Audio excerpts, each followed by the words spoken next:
Chapter 4.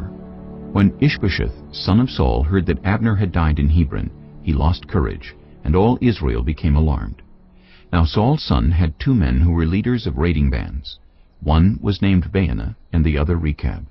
They were sons of Rimmon the Beerothite, from the tribe of Benjamin. Beeroth is considered part of Benjamin, because the people of Beeroth fled to Gittim, and have resided there as foreigners to this day. Jonathan, son of Saul, had a son who was lame in both feet. He was 5 years old when the news about Saul and Jonathan came from Jezreel. His nurse picked him up and fled, but as she hurried to leave, he fell and became disabled. His name was Mephibosheth. Now Rechab and Baanah, the sons of Rimmon the Beerothite, set out for the house of Ishbosheth, and they arrived there in the heat of the day while he was taking his noonday rest. They went into the inner part of the house as if to get some wheat, and they stabbed him in the stomach. Rechab and his brother Baanah slipped away. They had gone into the house while he was lying on the bed in his bedroom.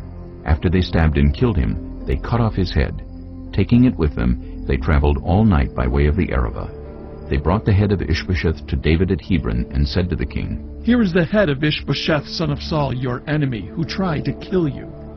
This day the Lord has avenged my lord the king against Saul and his offspring." David answered Rechab and his brother Baanah, the sons of Rimmon the Beerothite, "As surely as the Lord lives, who has delivered me out of every trouble, when someone told me, 'Saul is dead,' and thought he was bringing good news, I seized him and put him to death in Ziklag.